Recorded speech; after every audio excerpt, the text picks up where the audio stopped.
रही है। अभी तक 10 परीक्षाएं वो लीक हो गई हैं। जानबूझ करके इन्होंने नौजवानों से नौकरी छीनी है। ये नौकरी नहीं छीन रहे हैं, ये आरक्षण नहीं देना चाहते हैं, क्योंकि वो जानते हैं सरकारी नौकरी देनी पड़ेगी तो आरक्षण देना पड़ेगा।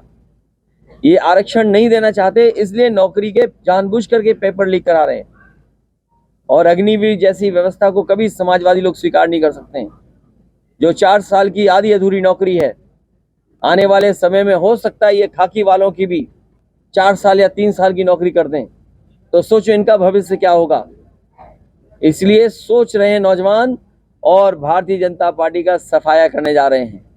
मैंने कई बार फार्मूला बताया, फिर बताता हूं कि 60 लाख बच्चे जो प्रभावित हुए हैं परीक्षा लीक से, उनके केवल माँ बाप को अगर हम जोड़ दें, एक परिवार में अगर 3 सदस्य 3 वोटर हैं, उनका हिसाब किताब अगर हम लगा लें तो 3 गुणा 60 लाख 1 करोड़ 80 लाख, और यही 1 करोड़ 80 लाख अगर हम 80 लोकसभाओं में भाग दे दें तो हर लोकसभा में 2,25,000 वोट केवल पेपर लीक से नौजवानों का भविष्य डुबा करके कम हो गया है। तो ये सरकार कहाँ बचेगी।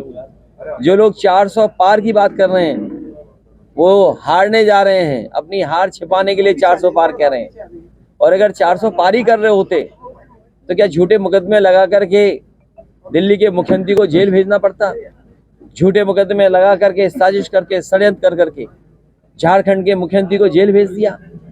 जिन्हें 400 पार का सपना दिखाई दे रहा है, क्या उन्हें जेल भेजना पड़ता। इनकम टैक्स, ईडी, सीबीआई को आगे करना पड़ता, प्रशासन को आगे करना पड़ता। जनता इस बार इंतजार कर रही है इनका, और इनका जवाब अपने वोट के माध्यम से देंगे। उत्तर प्रदेश सहित पूरे देश से भारतीय जनता पार्टी का सफाया होने जा रहा है।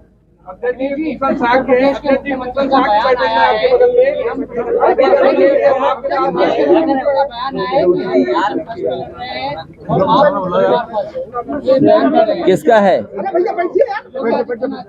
ये भारतीय जनता पार्टी के लोग, ये ताली थाली और घंटी बजाने वाले लोग, गारंटी की जो घंटी बजा रहे हैं, ये गारंटी नहीं है, ताली थाली वाली आवाज है। ये जो गारंटी है, सोचो जिनका हर बात झूठी हो और झूठे वादे किए हों जिन्होंने, और समय समय पर जनता को गुमराह करने के लिए बहुत सी संस्थाओं का सहारा लेना पड़ा हो। ये अमेरिका की नकल कर रहे हैं, नेशन फर्स्ट, ये अमेरिका का नारा है। हमारे मुख्यमंत्री जी कभी अमेरिका नहीं गए। अरे हमारे मुख्यमंत्री जी जो एटा में जो बिजली घर बना है उसका नाम नहीं ले पा रहे हैं, वो नेशन फर्स्ट क्या लाएंगे। 3x660 super critical thermal plant Mainpuri खत्म होते ही एटा में शुरू हो जाता है कारखाना। अगर वो लग गया होता तो आज गरीब को, किसान को बिजली मुफ्त मिल रही होती, सस्ती मिल रही होती। बताओ, बिजली का महंगा हो गया बिल। और नेशन फर्स्ट का नारा देने वाले, हमें खुशी है इस बात की समाजवादियों को।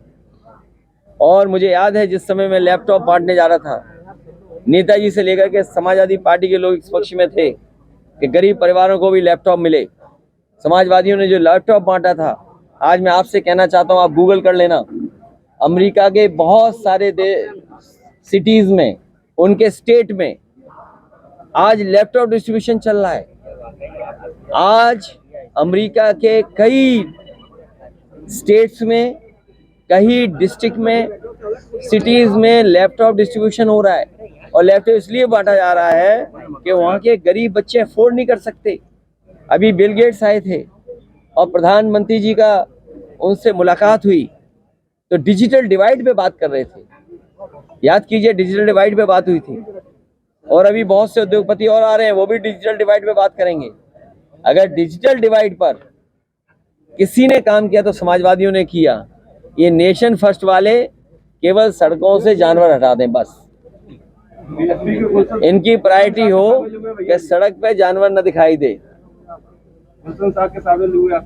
मैं इनका धन्यवाद देता हूं। ये नौजवान जुझारू काम करना चाहते थे, अपने समाज को जगा करके अपने साथ वोट ला करके लड़ना चाहते थे। लेकिन देखिए आप, बीजेपी का फोन आया होगा, बसपा ने टिकट बदल दी। प्रसाद यादव को टिकट मिल रही है। वो बीजेपी के फोन से बसपा ने टिकट बदली है। कन्नौज से अभी तक प्रत्याशी घोषित नहीं किया है आपने? बहुत जल्दी घोषित हो जाएगा।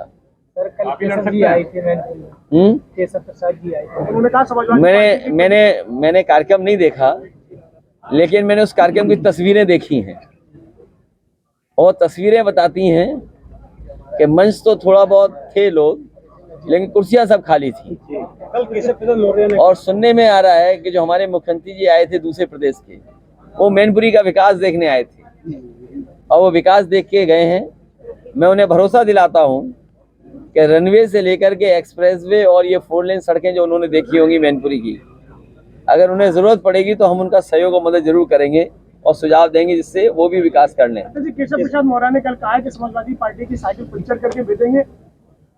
देखिए, उनको मत गिनिए, कुछ नहीं है। केशव प्रसाद मौर्य ने कल कहा कि नेताजी का मोदी जी सम्मान करते थे, इसलिए वो नहीं आते थे चुनाव प्रचार में। अब कौन? केशव प्रसाद मौर्य ने कहा है कि नेताजी का सम्मान करते थे मोदी जी, इसलिए प्रचार में आते थे, इसलिए उनका गढ़ था, इसलिए वो जीतते थे। अब मोदी जी प्रचार करने आए।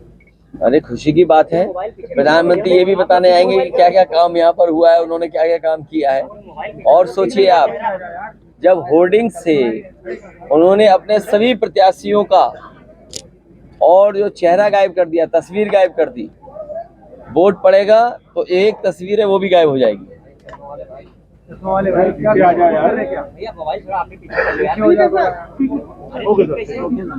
मैं एक बार फिर प्रेस का धन्यवाद देता हूं और मैं मैनपुरी की जनता से का धन्यवाद देता हूं, आभार प्रकट करता हूं और मुझे पूरा भरोसा है कि इस बार रिकॉर्ड मतों से समाजवादी पार्टी जीतने जा रही है।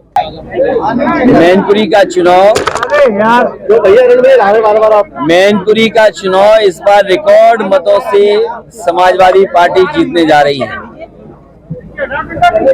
पहले भी चुनाव जब बाई इलेक्शन हुआ तो यहाँ की जनता ने एक एक वोट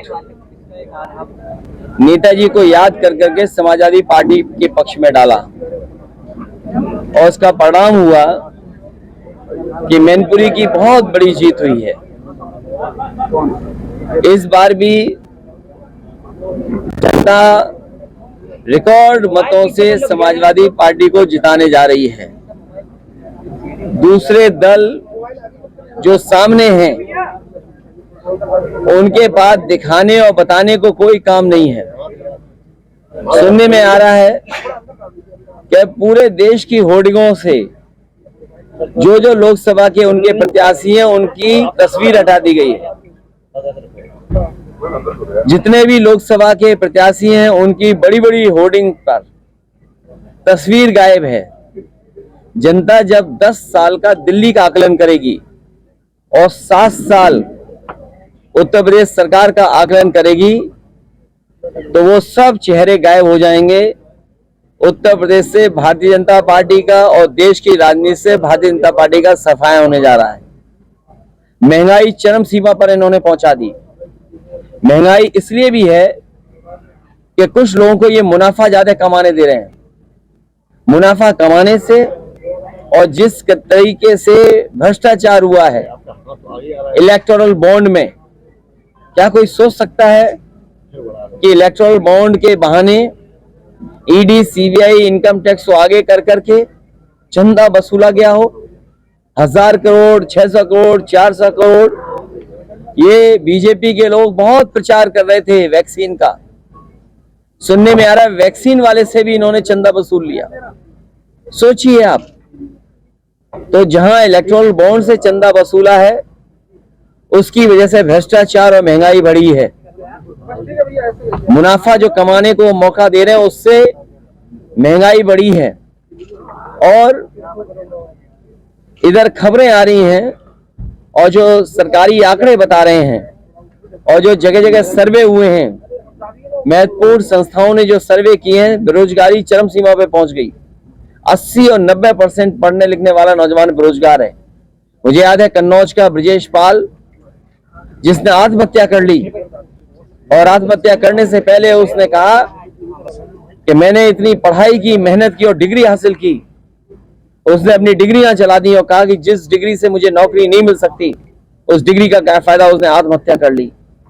जो लोग विश्व गुरु बनाना चाहते हैं उनकी सरकारों में किसानों ने 1 लाख आत्महत्या की है। दिल्ली की सरकार जब से आई है 2014 से और अभी तक का अगर आप आंकड़ा देखेंगे एनसीआरबी का, 1 लाख किसानों ने आत्महत्या की। ये वही लोग हैं जो किसानों के लिए काले कानून ला रहे थे। अंतोगत्वा इन्हें कानून वापस लेने पड़े, हजारों किसान उसमें शहीद हो गए। किसान ये बात नहीं भूला है और किसान ये बात भी नहीं भूला है कि उसकी आय दोगुनी का वादा किया था। आज किसान की किसी फसल की आय दोगुनी नहीं है। फसल तैयार है, सरकार क्या रेट दिलवा पा रही है? कहने को तो इन्होंने भारत रत्न दिया है चौधरी चरण सिंह जी को, स्वामीनाथन जी को, लेकिन क्या किसानों को जिनके लिए जीवन भर चौधरी चरण सिंह जी ने संघर्ष किया और स्वामीनाथन जी कमीशन ने जो रिपोर्ट बनाई जिससे किसानों को लाभ मिलता, क्या ये सरकारी या कानूनी अधिकार दे पा रहे हैं? लोगों को, युवाओं को रोजगार देने की बात कही है। कौन सा मैनिफेस्टो? ये मोदी जी ने जो घोषणा पत्र जारी किया नहीं है उनका जो है घोषणा पत्र। 15 लाख रुपए तुम्हारे अकाउंट में आ गए, 15 लाख रुपए किसान की आय दोगुनी हो गई, 2 करोड़ नौकरियां मिल गई, स्मार्ट सिटी बन गए और किसानों को सुविधा देने की बात कही थी, लोन माफ करने का, लोन माफ हो गया। उद्योगपतियों का 15 लाख करोड़ माफ कर दिया और हमारे किसानों का लाखों रुपया जो बैंक पर है वो माफ नहीं किया इन्होंने। समाजवादी पार्टी ने इस बात को अपने घोषणा पत्र में लिखा है, जहां ओल्ड पेंशन बहाल होगी, ओल्ड पेंशन स्कीम बहाल होगी, वहीं हमारे किसानों का भी कर्जा माफ होगा। अगर उद्योगपतियों का कर्जा माफ हो सकता है तो हमारे किसानों का भी कर्जा माफ। राष्ट्रीय अध्यक्ष जी, विपक्ष के सबसे ताकतवर आपको है पार्टी है और तमाम अभी जो घोषणा पत्र मोदी ने 10 गारंटी की बात की, नौकरी की बात नहीं की है। मैं अगर हम उम्र का हिसाब किताब लगाएं, उम्र का हिसाब किताब लगाएं तो उम्र का हिसाब किताब लगाएं तो 2014 में जुमला आया था, तो 2014 में जुमला आया और 2024 में घंटी आई आपकी गारंटी और घंटी। तो जुमले से बड़ा कोई मामला है ये? जब जुमला पूरा नहीं हुआ तो गारंटी कैसे पूरी होगी? तो गारंटी तो 2 करोड़ नौकरी की थी, गारंटी किसानों की आय की थी, गारंटी एमएसपी की थी, गारंटी सस्ती बिजली की थी, गारंटी हमारे खाने पीने के सामान की थी। और मैं आपसे जानना चाहता हूं 2014 में बताइए सबसे सस्ती चीज नमक थी और नमक की आज कीमत क्या है? तो जो 14 में नमक सस्ता था आज बताओ कितना हो गया महंगा। सरसों की क्या कीमत थी, बाजार में क्या है और क्या सरकार दे पा रही है? आलू का किसान बर्बाद हो गया, गेहूं का बर्बाद हो रहा है, जबकि रेट दे सकते हैं, धान बर्बाद हो गया, कोई सुविधा नहीं किसानों को दी।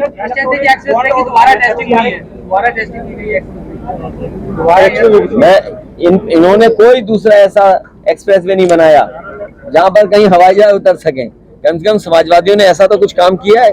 और जिन सड़कों पे आप यहाँ चलते हो 4 लेन की, ये भी सब समाजवादियों की देन है। आप लड़ सकते हैं क्या करना है? आपकी इच्छा है।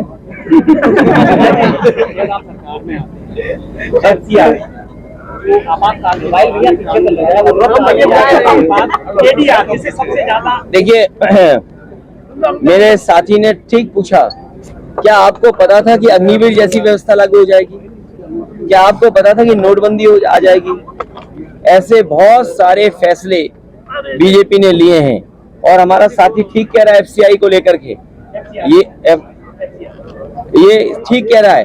इसी तरह भंडारण के लिए प्रधानमंत्री कह रहे थे कि भंडारण की हम इंतजाम कर रहे हैं, लेकिन सरकारी भंडारण नहीं करेंगे, ये प्राइवेट भंडारण करेंगे। और जब प्राइवेट भंडारण होगा तो महंगाई फिर बढ़ेगी।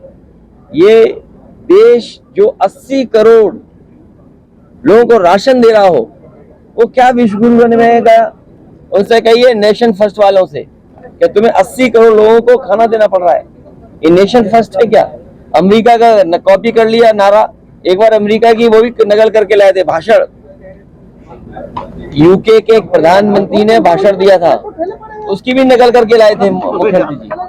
तो ये नकल करने वाले हैं, इनके पास अपना कोई आइडिया नहीं है। सरकारी राशन सर गरीबों को बांट रहे हैं, तो क्या क्या गुलाम बनाने की कोशिश है क्या? समाजवादियों ने कहा है कि पौष्टिक खाना मिले गरीबों को, पौष्टिक खाना मिलेगा तो उनका स्वास्थ्य बेहतर होगा। और आज हर चीज मोबाइल और इंटरनेट से के माध्यम से मंगाई जा सकती है, जानकारी हासिल की जा सकती है और